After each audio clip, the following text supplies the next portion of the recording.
대한민국 20대 대통령인 윤석열 대통령의 취임식이 열렸습니다. 박근혜 전 대통령 이후 대규모 행사가 열린 건 9년 만인데요. 윤 대통령은 시민 사이를 걸어서 이동하면서 국민 소통을 강조한 행보를 선보였습니다. 2013년 박근혜 전 대통령 취임식 이후 9년 만에 국회 잔디광장에서 열린 취임식엔 4만여 명이 참석했습니다.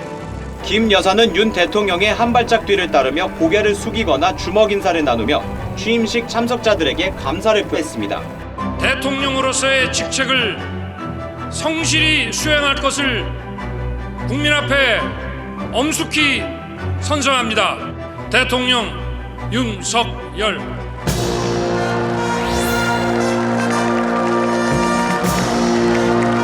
제20대 대통령이자 군통수권자로 의장대와 군악대를 사열했습니다. 대통령께 대하여 받들어!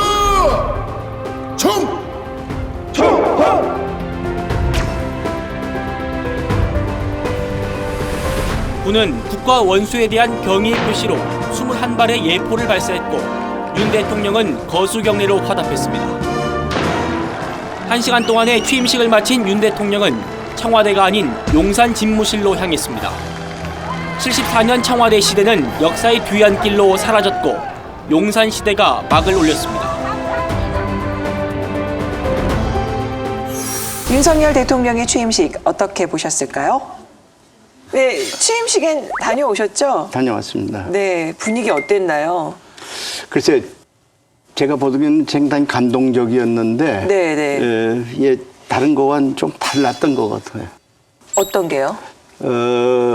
국민들 속에 하여튼 대통령이 들어가려고 굉장히 애를 쓰는 것 같아요. 예, 그래서 뭔가 얻어내려고 자꾸 하는 거, 어떤 선거운동은 지냈는데, 네네. 그래도 국민 속에 자꾸 들어가서 있으려고 하는 것 같은 인상을 받았습니다.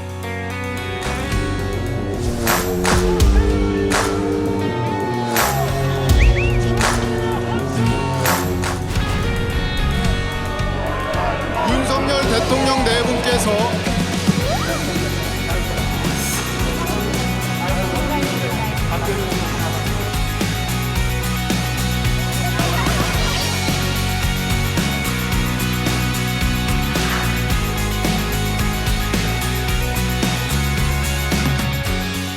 그 모습이 보기 좋았다는 말씀이신 거죠? 조금 스타일이 다르다는 얘기죠. 이제 정부가 출범했다는 어떤 이렇게 권위라든가 이런 것을 하나도 없애버리고 예. 그냥 국민과 함께 대화하는 그런 분위기니까 좋게도 볼 수 있고 또 어떤 면에서 정부라는 거는 역시 어떤 그 권위가 있어야 되는데 그냥 저러고만 갈 수가 있나 하는 그런 걱정도 되죠. 사실은 그게 아드님의 친구니까 그럼 초등학교 동창이니까 그때부터 보셨던 거잖아요. 아주 어렸을 때부터 봤죠. 근데 네. 우리 아이는 소학교 들어갈 때 1번이었어요. 조그맣 꼬마였어요. 쟤는 제일 큰 거물이었어요. 체격이. 예. 그래서 무슨 캠핑 나가고 그러면 우리 집사람이 너무 꼬마니까 적응을 못할까 봐. 야, 성년아, 우리 처도 좀 잘 봐줘. 그러면 예, 제가 업고 댕길게요. 진짜 업고 댕겼어.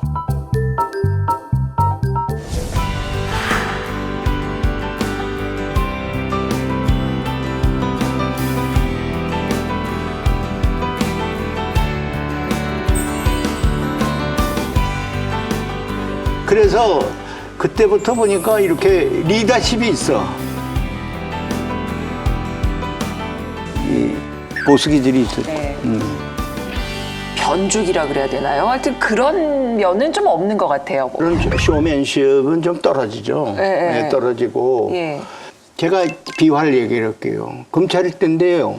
중앙지검장인가 할 때인데 무슨 일이 있었습니다. 그래서 좀 불러서 뭘 좀 물어봐야 되겠다고 그래서 내가 좀 나올 수 있냐니까 나오겠다고 그래서 다른 사람이 밥 사오면 안 나올까 봐 내가 산다니까 나오라고 그래서 5시인가 6시에 밥 먹었어요. 밥 먹고 무슨 뭘 물어보고 그랬더니 답하고 뭐 그러고서 다 끝났어요. 그 귀 속에다 대고 아버님 전 먼저 가겠습니다. 그래서 가라고 말이고 나중에 내가 계산하려고 그러니까 5분의 1을 내고 갔어. 5분의 1. 5분의 1이요? 5분의 1. 5분의 1이요? 공직 예, 옷 5사람인데 자기 뭐 값을 딱 내고 갔다. 그 김영란법 때문에. 김영란법. 아, 검찰총장이 남의 내주는 것도? 내주는 것도? 내주는 것도 걸릴 내주는 거야. 건 괜찮습니다. 내주는 건 내리는 거 괜찮죠. 괜찮아요. 기독입니다. 그래. 아, 그래요? 여기 다 계산해야지. 그 5분의 4만 내가 냈어. 법 때문에 그 내가- 자기 것만 자기가 부담하고 근데 좀 박하네요. 아, 박해. 다- 그래서 다 내가 계산하고 말이죠. 그러니까. 그래서 전화를 걸었어. 아니 내가 산다는데 뭐 네가 내냐? 네가 네 밥값을 내냐? 그러니까 아버지 저는 제가 검찰 하면서 제가 술값도 내고 또 내가 제 걸 내지 왜냐 그런 시끄러운 소리 듣고 싶지 않다 이거. 아 몹시 자기 관리가 철저구나. 경직한 이렇게 면은 있습니다. 이번 정권은 뭐 취임식 분위기도 역대 정부하고는 조금 다른 분위기를 연출하려고 했던 노력이 느껴졌는데 다른 강석들은 어떻게 보셨나요? 취임식? 그러니까 취임 초니까 그다음에 한 6개월 정도는 뭐랄까요 허니문 기간이라고 하잖아요. 그래서 이제 쓴소리를 좀 자제할 생각인데 그럼에도 불구하고 전반적으로 낡았다는 느낌이에요. 예를 들어가지고 광주의 여와, 대구의 남아 이렇게 해가지고. 근데 사실은 그런 식의 지역 감정은 이미 지났거든요. 더 이상 존재하지 않아요. 그러니까 옛날 낡은 틀을 가지고.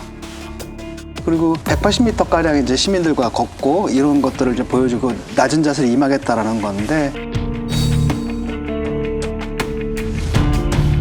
이게 이제 그 국민들이 다수가 반대하는 그 집무실 있지 않습니까? 그런 것들은 강행을 하잖아요. 라고 하면서 이걸 그냥 보여주기에 불과한 게 아닌가 이런 느낌이 들어서 이번에도 보니까 초대받은 게 이제 뭐 삼성전자부터 온갖 기업가들만 나왔고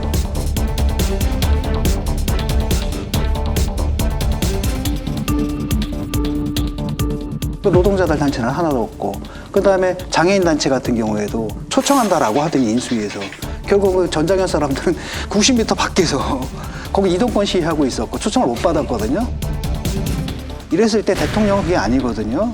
기업만을 대변하는 게 아니라 기업가 얘기를 들었으면 이제 노동자 얘기를 들어가지고 둘이 이해관계를 어떻게 조정하고 합리적인 이렇게 가야 되는데 옛날 노래를 그냥 그대로 부르는 거거든요.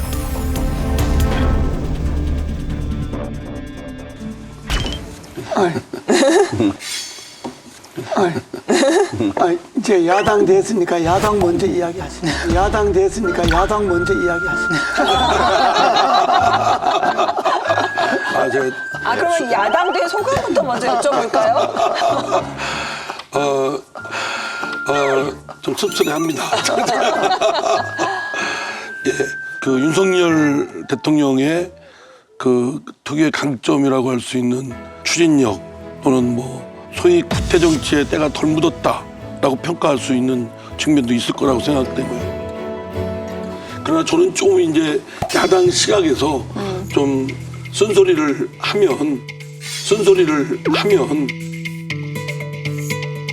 여러 좋은 얘기들은 했습니다만 집중이 잘 안 됩니다.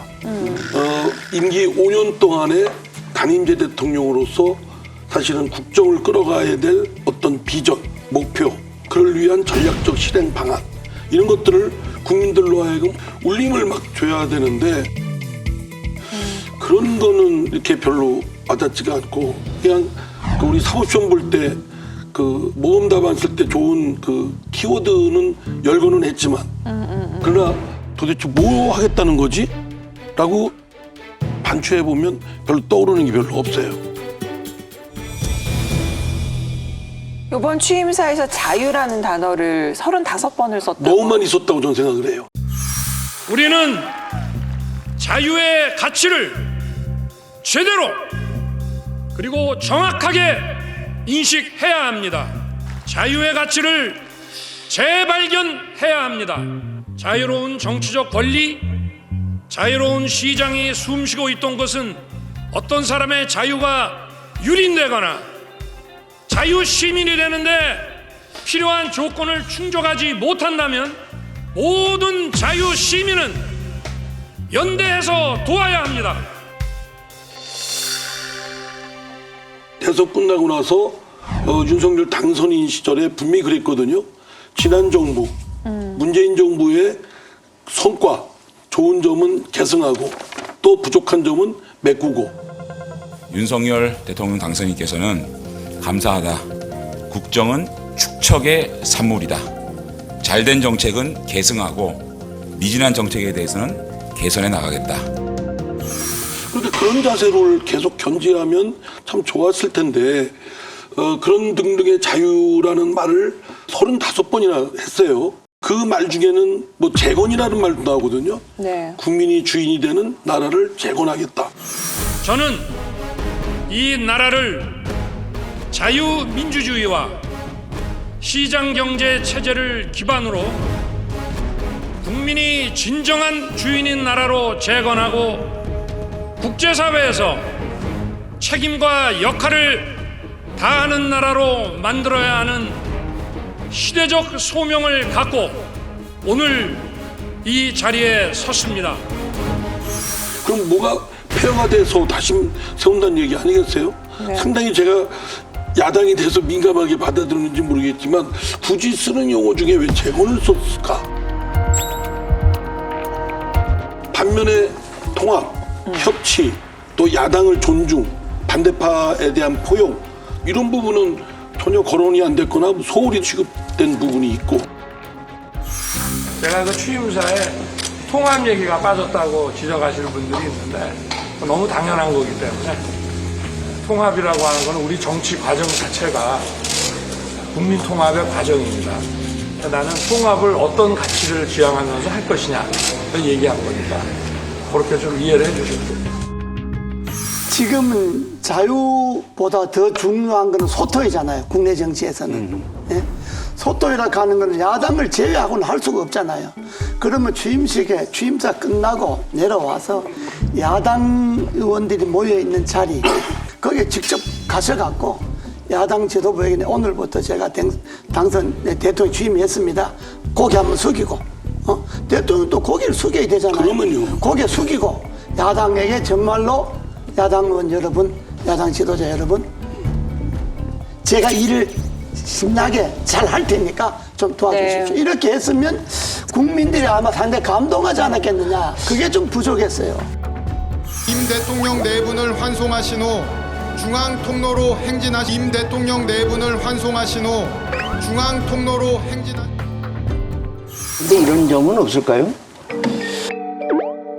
이게 대통령이 취임하자마자 대개 6개월은 하니문 시즌이라고 그래서 여야 간에 서로 덕담이나 나누고 이렇게 지나갔는데 지금 그거 이건 안 되는 이유가 이거 6월 선거가 딱 왔단 말이에요. 그러니까 초장부터 지금 싸우는 거예요? 싸우는 게 대선 시작된단 말이에요. 연장전이죠. 그런데 저는 대선 끝난 직후에 네. 결과가 나왔잖아요. 네. 지금 한 2개월 지났습니다. 네. 그때 여러 차례 기회가 많았거든요. 야당도 찾아보고 야당 지도부와 만나서 이렇게 대화를 나눌 수 있는. 근데 한 번도 그러지 않고 그거는 이제 이재호 고문께서도 여러 방송에서도 나가서 하신 말씀이고 저도 거기에 동조를 했고 그 분명히 그 얘기가 들어갔을 텐데 그 전혀 그건 뭐 아랑곳하지 않고 그냥 자기들 패거리 저희들이 했던 시행착오죠. 잘못된 과. 자기들 지지자들과 만나면 기분은 뭐 재지지만 과연 그게 실익적으로 도움이 될까 싶습니다.